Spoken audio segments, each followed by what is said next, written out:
Bonjour à tous et bienvenue pour ce nouvel épisode de Sales Attitude. Aujourd'hui, j'ai le plaisir de recevoir Gaspard, qui est un des account exécutifs de Ringover, avec qui on va parler d'un sujet hyper intéressant et qui, je pense, intéresse en ce moment beaucoup d'équipes commerciales. C'est comment utiliser au final l'IA pour être beaucoup plus efficace dans sa performance commerciale. Avant de commencer, je te laisse te présenter, Gaspard. Merci, salut Kevin, bonjour à tous. En effet, Gaspard, commercial ou account exécutif, comme vous préférez, chez Ringover. Depuis 3 ans maintenant, voilà, l'idée aujourd'hui, c'est de pouvoir, on entend tous parler énormément d'intelligence artificielle sur tous les salons qu'on a pu faire avec nos partenaires, etc., etc. L'idée, c'est de recentrer un peu le débat sur la vente et de voir comment cette IA peut être bénéfique pour un commercial. Top. Justement, nous, on voulait découpler ce sujet sur l'utilisation de l'IA sur trois thématiques différentes. Premier sujet, je pense, qui est le sujet un peu des quotidiens des commerciaux, c'est qu'ils passent au final assez peu de temps à vendre et réalisent de nombreuses tâches chronophages. Aujourd'hui, avec l'IA, justement, on peut résoudre un petit peu cette problématique. Et là, l'idée, justement, Gaspard, c'est si tu peux nous partager, toi, ton utilisation de l'IA pour être plus efficace dans ton quotidien. Ouais, le postulat de départ, tu le disais, c'est qu'aujourd'hui, un commercial passe du temps à faire autre chose que de vendre, de la saisie de données, du ping-pong entre tous les outils qu'on lui met à disposition. L'idée, c'est qu'aujourd'hui, selon Forbes, tu as 65% du temps d'un commercial qui est passé à autre chose que de vendre. Donc l'idée, c'est d'arriver à minimiser un peu ce chiffre et recentrer le commercial sur ses ventes. Pour ça, évidemment, il y a plein de possibilités. Les premières, historiques, avec l'intégration de l'outil de téléphonie au CRM qu'on connaît depuis maintenant quelques années. L'idée, c'est d'aller un peu plus loin grâce à l'intelligence artificielle et de permettre, par exemple, de supprimer totalement la partie saisie de données pour le sales. Comment Grâce à l'IA, on va faire un résumé de tous les appels de plus de 2 minutes. Ce résumé, cette synthèse, elle va être shootée directement dans le CRM ou dans l'outil d'intelligence artificielle, comme préfère le client.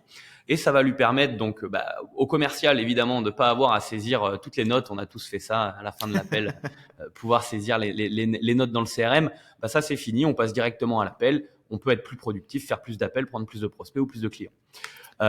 C'est également un gain de temps pour le superviseur qui lui, au lieu de devoir aller chercher l'information, être pas forcément sûr que l'information ait été bien saisie parce que le sales a pu être perturbé par une autre tâche au moment de la prise de notes.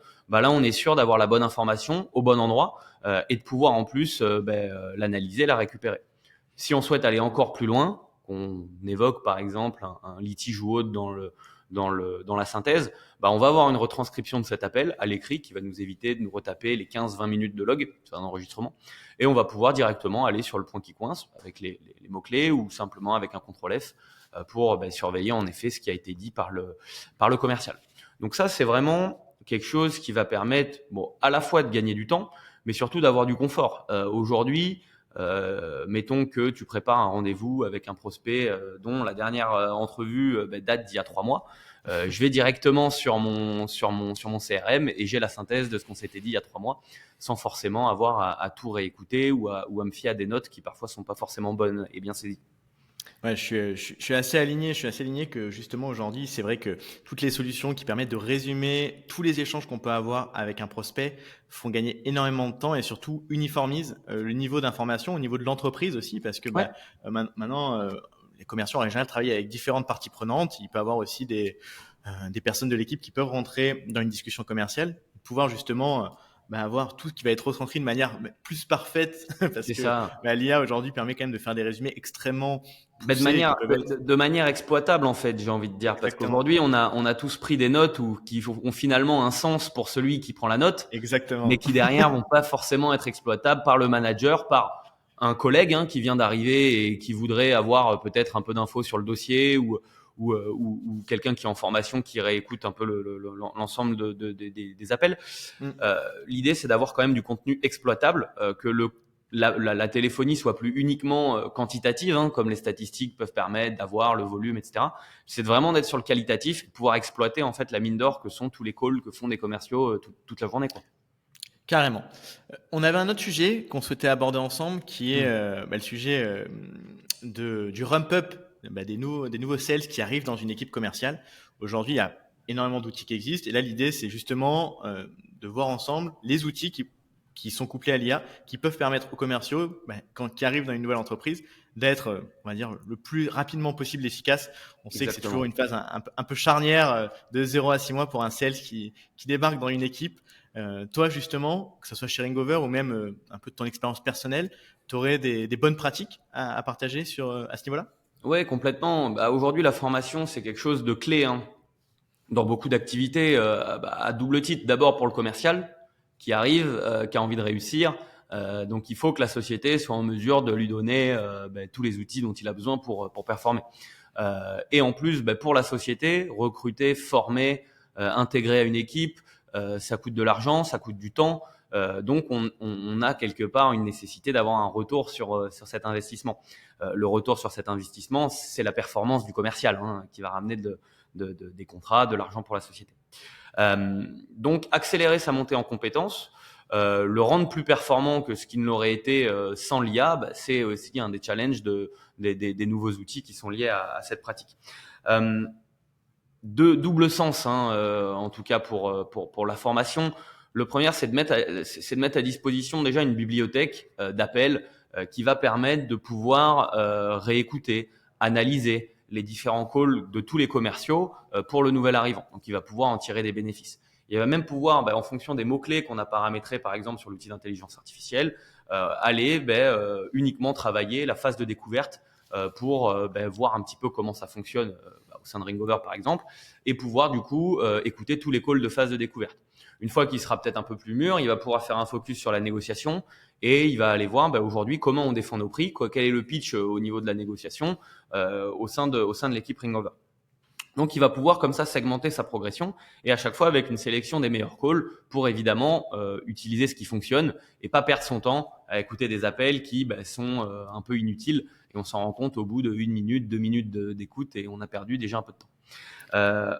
Enfin, deuxième point et qui moi me semble majeur, c'est que l'outil d'intelligence artificielle va donner des conseils, ce que va pas faire une simple double écoute finalement. Aujourd'hui, quand le nouvel arrivant va commencer à téléphoner, l'outil d'intelligence artificielle va pouvoir lui dire attention, ton débit de parole est un peu trop rapide, par exemple, par rapport à ce que font les meilleurs sales sur notre plateau. Attention, tu as une forte tendance à trop couper la parole ou peut-être à trop laisser parler l'interlocuteur ou pas assez. Et à ce moment-là, pouvoir ajuster comme ça en fonction des conseils que va nous donner l'outil pour évidemment à la fois progresser sur le contenu de nos appels, donc avec les moments, la double écoute, etc., mais également progresser sur nos soft skills, entre guillemets, la manière dont on s'exprime, la manière dont on va essayer d'attirer l'attention. Et aujourd'hui, on sait que la posture du commercial, je veux dire, c'est quasiment 50% de la vente, quoi. Au-delà de ce qu'on dit, exactement, c'est la manière dont on le dit qui va impacter. Et l'intelligence artificielle va nous permettre de mettre ça en exergue. Ouais, je suis assez aligné et moi, il y a souvent, ce que tu reviens sur la posture et sur l'intonation, sur le rythme de la parole, je dis souvent, et ça peut dépendre des commerciaux, vous avez bien sûr des pitchs sur que ça soit sur de la présentation, un call de découverte ou encore un appel à froid sur du call, où souvent on va remarquer, ah tiens, quel est le pitch parfait que je pourrais dire au téléphone pour décrocher un rendez-vous. Alors, bien sûr, pour moi, c'est important d'avoir une trame et d'avoir des éléments clés. Mais souvent, l'intonation, la façon dont on va aborder l'appel, le rythme de la parole, c'est ça qui va faire la différence. Au final, le pitch, il est important, mais entre quelqu'un qui va dire le pitch parfaitement, mais de manière un peu hyper rapide, sans intensité, va avoir moins d'impact que quelqu'un qui va pas lire le pitch et qui va être beaucoup plus à l'aise, qui va juste parler très rapidement de la solution et potentiellement prendre un rendez-vous. Ça, c'est vraiment sur la partie call que je le remarque souvent de mon côté. Je suis totalement aligné sur ce que tu dis dans le sens où aujourd'hui, oui, il y a une nécessité de la part de tous les pôles commerciaux, directeurs commerciaux, de standardiser entre guillemets un petit peu leur approche avec des pitchs et des stratégies commerciales qui sont pensées, rodées et qui fonctionnent. Après, évidemment, ce qui va faire la différence entre un bon sales et un mauvais sales, hein, c'est le bon chasseur et le mauvais chasseur. ça va vraiment être la manière dont il s'approprie la stratégie, donc il s'approprie le pitch. Et ça, aujourd'hui, maîtriser ces petits éléments qui font la différence, c'est clé. Et on parle également des mots-clés. Aujourd'hui, nous, chez Ringover, on a une catégorie qui borne systématiquement, c'est ce qu'on appelle filler words, donc les tics de langage. Et essayer de réduire au maximum la prononciation du mot truc, du mot chose, du du voilà, qu'on va pouvoir faire borner. Et en fonction de toi, tes tics de langage, on en a tous, c'est comme ça. Et ben au moins, tu peux les identifier, tu peux les connaître. Et tu peux dire, moi, Gaspard, je sais que mon fil words clé, c'est chose. Je prononce trop souvent le mot chose et je vais pouvoir y faire attention en essayant de le prononcer de moins en moins. Donc, c'est des petits détails, mais finalement, le diable, il est dans les détails. Et c'est en réglant ces petits détails-là qu'on arrive à passer d'un bon sales à un top performer, quoi. Exactement. Mais moi, j'ai le défaut sur le mot petit. J'emploie Ouais, souvent et j'essaye de. un Je petit me rends compte. contrat. Ou voilà. Est-ce que vous avez un petit peu de temps à m'accorder? Ouais, Est-ce qu'on pourrait prendre un petit meeting ensemble? une C'est des petits petite démo. détails. Ouais, C'est des petits détails, mais souvent ces mots font perdre un peu ouais. justement d'intensité et de force au discours commercial. Top. On avait un autre sujet qui, une fois qu'on est devenu qu'on a eu un ramp-up de folie et que grâce justement aux bibliothèques d'appel, cette formation continue et l'analyse un petit peu de nos calls, tu vois, genre remplir le mot petit pour le coup.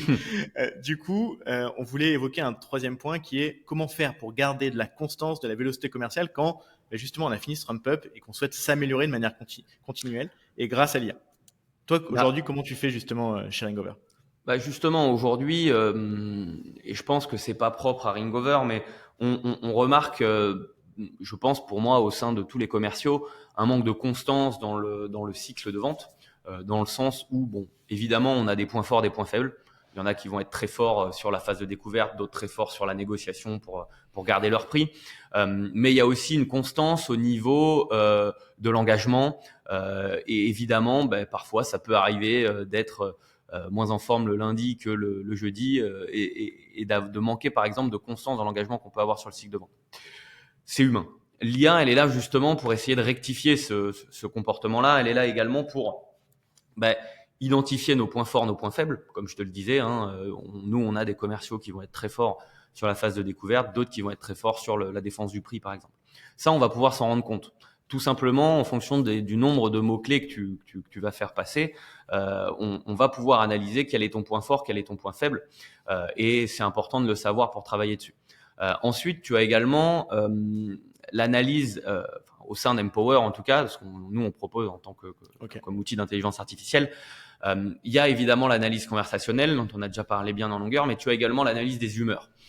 Aujourd'hui, on va être en mesure, en fonction du verbatim pour le moment, mais à terme également de l'intensité du ton, de la voix, du timbre, de pouvoir te définir un parcours d'humeur client pour voir en effet, peut-être qu'il va commencer de manière agacée, mais finir sur une bonne note. Cette humeur-là, on peut la traduire également tout au long du cycle de vente. C'est-à-dire qu'on va pouvoir voir en effet à quel moment on a failli perdre le prospect, sur quel sujet. Est-ce que c'est de la faute du commercial qui peut-être n'a pas apporté les bons éléments de réponse assez rapidement? Est-ce que c'est peut-être lié à un bug de l'outil ou voilà, vraiment analyser de qui est le tort et surtout comment on peut régler ça, comment on peut analyser ça pour que ça ne se reproduise plus. Donc c'est vraiment la double casquette analyse conversationnelle et analyse d'humeur qui va permettre aux sales de pouvoir faire des focus sur ce qui fonctionne dans son cycle de vente et ce qui fonctionne un petit peu moins. Donc voilà, l'intérêt c'est de donner encore une fois aux sales cette possibilité-là. C'est évidemment la donner également à son manager, à son superviseur. Là, on parle beaucoup du commercial. Il y a également un gros sujet intelligence artificielle sur la question du support et du service client.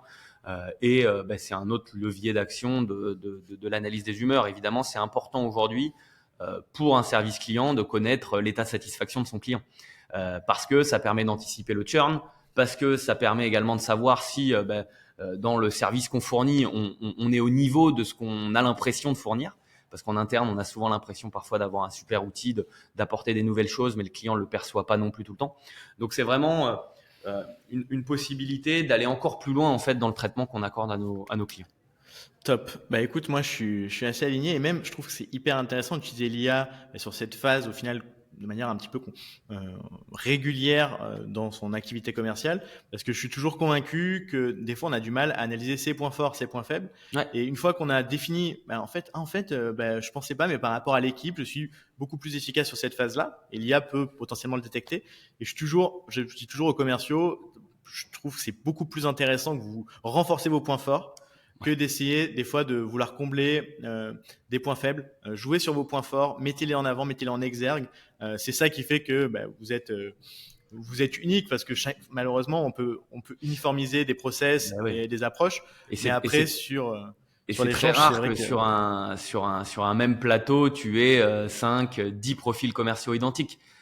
Aujourd'hui, et je pense que c'est aussi la richesse de ce métier-là, c'est que tu as 10 commerciaux sur un plateau, il y en a aucun qui fonctionne de la même manière en fonction de l'objection qui lui est traitée. Alors évidemment, il y a un travail de standardisation qui doit être fait pour respecter la stratégie de l'entreprise et utiliser ce qui fonctionne.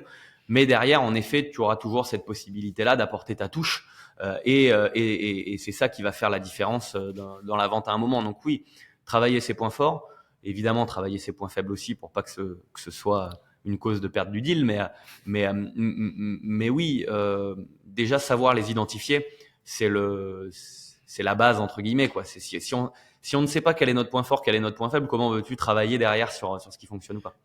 C'est pour ça que gagner du temps, utiliser l'IA justement pour les équipes commerciales à ce niveau-là peut faire gagner un temps monstre. Et une fois que vous identifiez ses points forts, ses points faibles, en règle générale, vous êtes plus efficace. Écoute, Gaspard, on avait prévu de partager ces 3 conseils avec nos auditeurs qui sont pour la grande majorité des commerciaux.